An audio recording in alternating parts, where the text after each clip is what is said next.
சிவசேனாவில் இருந்து ராஜ் தாக்கரே கடந்த 2005ஆம் ஆண்டு வெளியேறி புதிய கட்சியையும் ஆரம்பிச்சிருக்காரு. அதன் பிறகு உத்தவ் தாக்கரே உடனோ இல்ல சிவசேனா உடனோ ராஜ் தாக்கரே எந்தவித தொடர்பும் வைத்துக் கொண்டதில்லை என்று சொல்லப்படுகிறது. பலமுறை இரண்டு பேரும் கூட்டணிக்கு கொண்டு வர இரு கட்சி தலைவர்களும் முயற்சி எடுத்து வந்திருக்கின்றனர். ஆனால் எந்த முயற்சியும் எடுபடவில்லை என்று சொல்லப்படுகிறது. ஆனால் இப்போது ராஜ் தாக்கரே தேர்தலில் படுதோல்வி அடைந்து எதிர்காலம் கேள்விக்குறியாகிய நிலையில் இருக்கிறார் என்று சொல்லப்படுகிறது.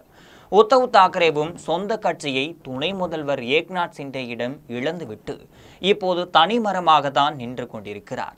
இதையடுத்து முதல் முறையாக இருவரும் ஒன்று சேருவதற்கான வாய்ப்பு ஏற்பட்டிருக்கிறது. அதற்கான முதல் அடியை ராஜ் தாக்கரே எடுத்து வைத்திருக்கார். மகாராஷ்டிரா பள்ளியில் இந்தி கட்டாயமாக்கப்பட்ட போதும் மராத்திக்கு ஆதரவாக குரல் கொடுத்த ராஜ் தாக்கரே இவ்விவகாரத்தில் உத்தவ் தாக்கரேவுடன் இணைந்து செயல்பட தயாராக இருப்பதாக தெரிவித்திருந்தார்.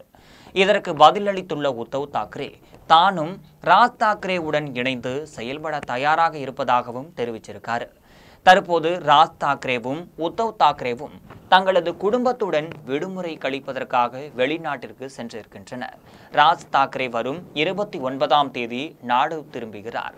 உத்தவ் தாக்கரே மே 4ஆம் தேதி நாடு திரும்புகிறார். அவர்கள் இருவரும் நாடு திரும்பிய பிறகு கூட்டணி தொடர்பான பேச்சுவார்த்தையை தீவிரம் அடையலாம் என்றும் எதிர்பார்க்கப்பட்டு வருகிறது. அதனை நிரூபித்திருக்கும் வகையில் சிவசேனா உத்தவ் கட்சியின் சமூக வலைதள பக்கத்தில் வெளியிட்டுள்ள செய்தியில் மராத்தி மற்றும் மகாராஷ்டிரா நலனுக்காக ஒன்று சேர இதுவே சரியான தருணம் என்றும் சொல்லியிருக்காரு. மராத்தியின் பெருமையை பாதுகாக்க சிவசேனா தொண்டர்கள் தயாராக இருக்கிறார்கள் என்றும் அதில் குறிப்பிடப்பட்டிருந்தது. ராஜ் தாக்கரேவுடன் கூட்டணிக்கு தயாராக இருப்பதையே உத்தவ் தாக்கரேயின் இப்பதிவு காட்டுவதாகவும் தெரிகிறது. ராஜ் தாக்கரேயும் கூட்டணியில் சேர்த்து கொள்ளலாம் என்று கூறி வந்த பாஜக இப்போது அதனை கண்டுகொள்ளாமல் இருந்து வருகிறது. பாஜக கூட்டணியில் ஏற்கனவே ஏக்நாத் சிண்டே தலைமையிலான சிவசேனா, அஜித் பவார் தலைமையிலான தேசியவாத காங்கிரஸ் கட்சிகள் இருப்பதால் ராஜ் தாக்கரேயின் கூட்டணி பாஜகவிற்கு தேவையற்றதாகவே இருக்கிறது. இந்த ஆண்டு இறுதிக்குள் மும்பை உட்பட மாநிலம் முழுவதும் இருக்கும் மாநகராட்சிகளுக்கும் தேர்தல் நடக்க இருக்கிறது. இத்தேர்தலில் ராஜ் தாக்கரே கூட்டணியுடன் கூட்டணி வைப்பது குறித்து உத்தவ் தாக்கரே பரிசீலித்து வருவதாக உத்தரவிற்கு நெருக்கமான வட்டாரங்கள் தெரிவித்துள்ளனர். அதிர்ஷ்டவசமாக ராஜ் தாக்கரே கூட்டணிக்கு தயாராக இருப்பதாக தெரிவித்திருப்பது உத்தவ் தாக்கரேக்கும் சாதகமாக அமைந்துவிட்டது. கூட்டணிக்கு பாஜகவுடன் இருக்கும் தொடர்பை துண்டிக்க வேண்டும் என்ற ஒரு நிபந்தனையை ராஜ் தாக்கரேயுக்கும் உத்தவ் தரப்பில் வைக்கப்பட்டிருக்கிறது. இவ்வளவு நாட்களுக்கு ராஜ் தாக்கரே பாஜகவையும் புகழ்ந்து பேசி வந்தார். எனவேதான் உத்தவ் தாக்கரே இது போன்ற ஒரு நிபந்தனையை முன்வைத்ததாகவும் கூறப்படுகிறது. கூட்டணி குறித்து உத்தவ் தாக்கரேவும் ராஜ் தாக்கரேவும் தான் இறுதி முடிவு எடுப்பார்கள் என்று இரு கட்சி வட்டாரங்களும் தெரிவித்திருக்கின்றன.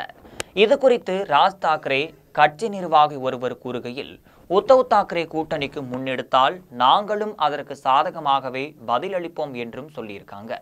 கூட்டணி குறித்து விரிவாக பேசி முடிவு செய்யப்படும் என்றும் சொல்லப்படுகிறது. சமூக வலைதளங்கள் மூலமாக கூட்டணி உறுதியாகாது என்றார். இவரது கூட்டணியை ஏக்நாத் சிண்டே தவிர்த்து மற்ற அனைத்து கட்சிகளும் வரவேற்றுள்ளனர். இரு தாக்கரேகளும் ஒன்று சேர்வதால் பாஜகவிற்கும் மகாராஷ்டிராவில் பெரும் அடி என்பதில் மாற்று கருத்தில்லை.